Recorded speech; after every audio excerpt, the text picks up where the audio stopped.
Hello friends, welcome back to my YouTube channel Ayurveda hacker. तो दोस्तों आज हम बात करेंगे ब्लेफराइटिस के बारे में। ब्लेफराइटिस क्या होता है? It is a subacute और chronic inflammation of the lid margin. तो ये लिड मार्जिन का सब एक्यूट या फिर क्रॉनिक इन्फ्लेमेशन हो जाता है, उसको हम ब्लेफराइटिस बोलते हैं। तो सबसे पहले हमें ये जानना है कि लिड मार्जिन में क्या-क्या चीज़ें हैं, क्या-क्या चीज़ें उसमें होती हैं, उसकी एनाटॉमी जाननी है हमको। तो सबसे पहले जो लिड मार्जिन होता है, ये अबाउट 2 mm ब्रॉड होता है और ये जो होता है इसको 2 पार्ट में डिवाइड किया गया है पंक्टम के द्वारा, ठीक है ना? कौन-कौन से? एक मीडियल होता है और एक लेटरल पोर्शन होता है। मीडियली कौन-सा होता है? लैक्रिमल पोर्शन, इसमें लैसेस और ग्लैंड्स नहीं होते हैं और एक होता है सिलियरी पोर्शन, ठीक है? जिसमें एक एंटीरियर बॉर्डर होता है, पोस्टीरियर बॉर्डर होता है और बीच में एक इंटरमार्जिनल स्ट्रिप होती है। जो इंटरमार्जिनल स्ट्रिप होती है, उसको ग्रे लाइन 2 भाग में डिवाइड कर देती है, एंटीरियर स्ट्रिप और पोस्टीरियर स्ट्रिप। एंटीरियर स्ट्रिप जो होती है, उसमें लेसेस होते हैं, ठीक है? आई लेसेस होते हैं और जो पोस्टीरियर स्ट्रिप होती है, उसमें मियोबियन ग्लैंड होती है, उसकी ओपनिंग होती है, ठीक है? इतना क्लियर है। अब इसके बाद हम बात करते हैं जो आईलिड है, उसमें कौन-कौन सी ग्लैंड होती हैं। तो आईलिड में 3 प्रकार की ग्लैंड होती हैं। एक होती है मीबोमियन ग्लैंड, एक होती है ग्लैंड ऑफ ज़ीस, एक होती है ग्लैंड्स ऑफ मोल। तो मीबोमियन जो ग्लैंड होती है, वो पोस्टीरियर साइड में प्रेज़ेंट होती है, जिसमें आईलेसेस नहीं होते हैं और ग्लैंड ऑफ ज़ीस और ग्लैंड्स ऑफ मोल जो होते हैं, वो आईलेसेस के जो फॉलिकल्स हैं, उसमें ओपन होते हैं, ठीक है ना? और क्या सीक्रेट करती ये क्या करते हैं? लिपिड सीक्रेट करते हैं, ठीक है ना? तो ये हो गया, तो ये 3 ग्लैंड आपको याद रखनी है और जितना मैंने बताया, एक एंटीरियर साइड होता है, एक पोस्टीरियर स्ट्रिप होती है, ठीक है ना? तो ये सब चीज़ें आपको पता होनी चाहिए हल्का-हल्का। अब हम चलते हैं डिज़ीज़ के ऊपर। तो अब हम देखते हैं ब्लेफराइटिस के टाइप्स। तो ब्लेफराइटिस जो होता है वो 3 टाइप का होगा। एक एंटीरियर, एक होता है पोस्टीरियर और एक होता है मिक्स्ड ब्लेफराइटिस। एंटीरियर में क्या-क्या आता है? सेबोरिक और स्क्वैमस, और सेबोरिक या फिर उसी को क्या बोलते हैं? स्क्वैमस ब्लेफराइटिस बोलते हैं। एक होता है स्टेफाइलोकोकल और अल्सरेटिव ब्लेफराइटिस और एक होता है पैरासिटिक ब्लेफराइटिस। ये होते हैं एंटीरियर, ठीक है ना? और एक होता है पोस्टीरियर ब्लेफराइटिस और एक होता है मिक्स्ड ब्लेफराइटिस। बट क्लिनिकली जो ब्लेफराइटिस है वो 2 पार्ट में डिवाइड करते हैं। एक होता है स्क्वैमस और एक होता है अल्सरेटिव। तो चलिए अब डिटेल में थोड़ा-थोड़ा करके, ज़्यादा डिटेल में नहीं जाएँगे, थोड़ा-थोड़ा सबके बारे में जानेंगे। तो सबसे पहले हम बात करते हैं स्क्वैमस या फिर सेबोरिक ब्लेफराइटिस के बारे में। तो ये जो स्क्वैमस ब्लेफराइटिस होता है या सेबोरिक इसको क्यों बोलते हैं? क्योंकि ये एसोसिएटेड होता है किससे? स्काल्प से, यानी जो डैंड्रफ होता है, उससे एसोसिएटेड होता है ये, ठीक है? दूसरी बात, जो हमारी जो अभी आपको मैंने बताया, एक ग्लैंड ऑफ ज़ीस होती है, ठीक है ना? जो कि कहाँ जाके खुलती है? आईलेसेस के फॉलिकल्स में। तो वो क्या करती है कि वो मतलब अबनॉर्मल अमाउंट में, वैसे तो वो लिपिड सीक्रेट करती है, but abnormal excessive neutral lipid का सीक्रेशन करने लगती है, जो कि कॉरिनी बैक्टीरियम एक्ने के द्वारा जो है वो स्प्लिट हो जाता है किसमें? फ्री फैटी एसिड्स में, ठीक है ना? तो ये हो गया स्क्वैमस ब्लेफराइटिस। अब इसके कॉजेज़ क्या-क्या हैं? क्यों होता है? ठीक है ना? तो पहला है मेटाबॉलिक फैक्टर्स। मेटाबॉलिक फैक्टर्स हो सकते हैं, आई स्ट्रेन, अनहाइजीनिक कंडीशन के कारण हो सकता है, exposure to smoke, dust and wind या फिर use of cosmetics on the lid margin. ठीक है? तो ये सब कॉजेज़ हैं इसके। इसके बाद हम देखते हैं इसके सिम्पटम्स क्या-क्या हैं। तो discomfort in the eyes, irritation होता है, ओकेज़नल लैक्रिमेशन होता है, deposition of whitish material at the lid margin. तो इसमें आपको व्हाइटिश मटेरियल दिख रहा होगा आपको स्क्रीन में। तो वो होता है, और redness of eyelid margin, redness दिखती है, ठीक है? अब हम देखते हैं इसके साइन्स। साइन्स क्या हैं? Accumulation of white scales like dandruff on the lid margin, ठीक है? तो व्हाइट स्केल्स का एक्यूमुलेशन हो जाता है। दूसरा है, जब हम इस स्केल को रिमूव करते हैं तो हाइपरइमिक वहाँ पे कंडीशन अपीयर होती है, लेकिन वहाँ पे अल्सरेशन देखने को नहीं मिलता है। दूसरी चीज़ क्या है? Falling of the eyelashes but they are replaced quickly without distortion, ठीक है ना? तो आई लैशेस जो होते हैं वो गिरते हैं, लेकिन मतलब रिपेयर हो जाते हैं।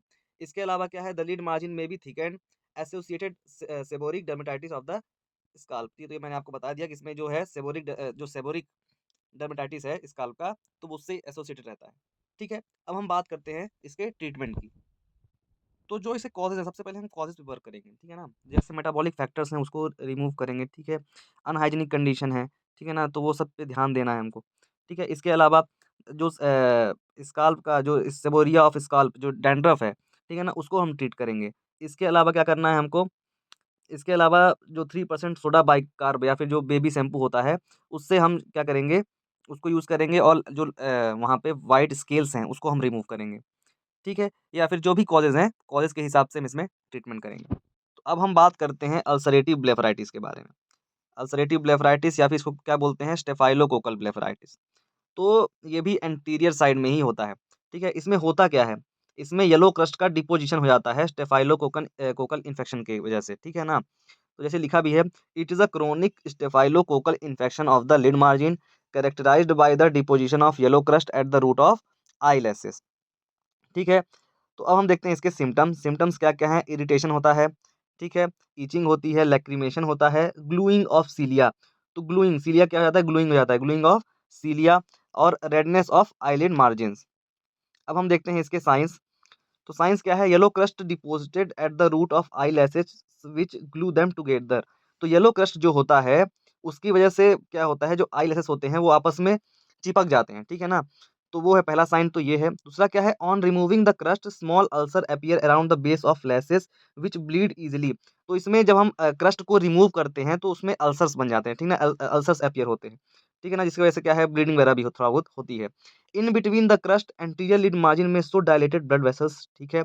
इसके अलावा falling of the eyelashes which are not replaced और व्हेन रिप्लेस्ड बिकम मिसडायरेक्टेड, ठीक है ना। तो जो अभी हमने क्या पढ़ा, स्क्वैमस ब्लेफराइटिस पढ़ा, उसमें क्या होता था कि जब आई लैसेस मतलब फॉल होते थे तो मतलब बिना कोई दिक्कत के मतलब रिप्लेस हो जाते थे, लेकिन इसमें रिप्लेस नहीं होते या फिर रिप्लेस होंगे भी तो क्या रहेंगे, वो मिसडायरेक्टेड रहेंगे, ठीक है। अब हम देखते हैं इसका ट्रीटमेंट, तो इसमें भी सेम है, 3% सोडा का सॉल्यूशन लेंगे, उससे हम क्रस्ट को क्या क्या करेंगे, रिमूव करेंगे। एंटीबायोटिक आई ड्रॉप वगैरह का यूज़ करेंगे, ठीक है। और avoid fingering of the lids, तो हम फिंगरिंग को अवॉइड करेंगे लिड्स में, ठीक है। और correction of the refractive errors. तो ये हो गया अल्सरेटिव ब्लेफराइटिस। इसके बाद है पोस्टीरियर ब्लेफराइटिस। पोस्टीरियर ब्लेफराइटिस को हम मीबोमाइटिस भी बोलते हैं।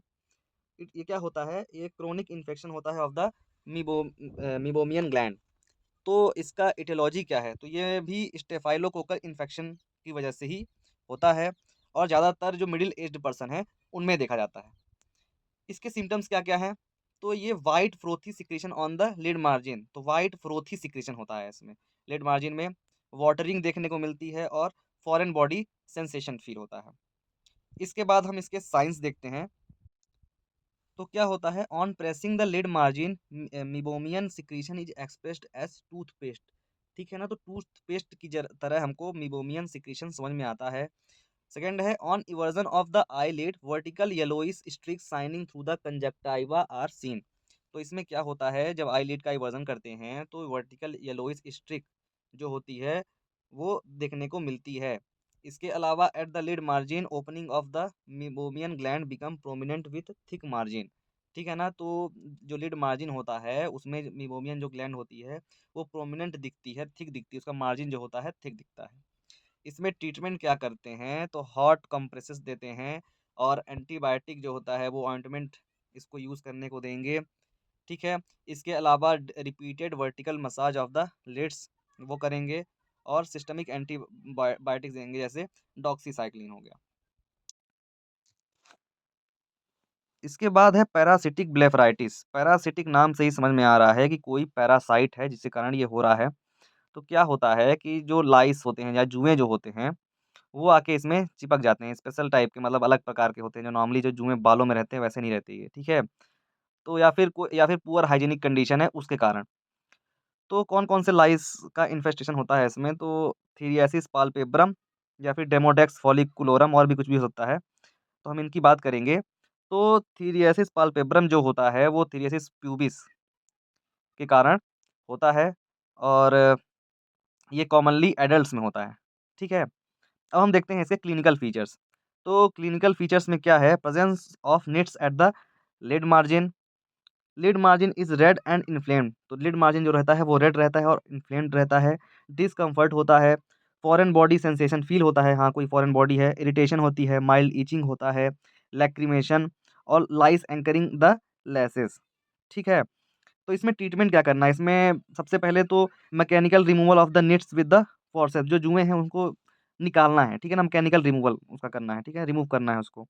या फिर उसके बाद application of antibiotic ointment at lid margins, तो एंटीबायोटिक ऑइंटमेंट लगाना है, ठीक है। Delousing of the patient family members, ठीक है। डिलॉजिंग मतलब क्या होता है, तो फैमिली जो मेंबर्स होते हैं उनको बोलेंगे कि भाई उसका जो है जुएँ वुएँ निकालने के लिए, बेडिंग और क्लॉथिंग के लिए, ठीक है। तो ये सब करना है, चलिए ठीक है। अब अगला देखते हैं मिक्स्ड ब्लेफराइटिस। मिक्स्ड ब्लेफराइटिस क्या होता है? इसमें कुछ नहीं है, स्क्वेमस और अल्सरेटिव ब्लेफराइटिस के मिक्स्ड सिम्पटम रहते हैं, उसको क्या बोलेंगे? Mixed blepharitis. So I hope आपको ब्लेफराइटिस अच्छे से समझ में आ गया होगा। अगर आपको और भी ऐसे और भी अलग-अलग टॉपिक्स के ऐसे ही वीडियो चाहिए तो प्लीज़ हमारे चैनल को सब्सक्राइब करें और हमारे वीडियो को लाइक करें, शेयर करें और कमेंट करें। Thank you.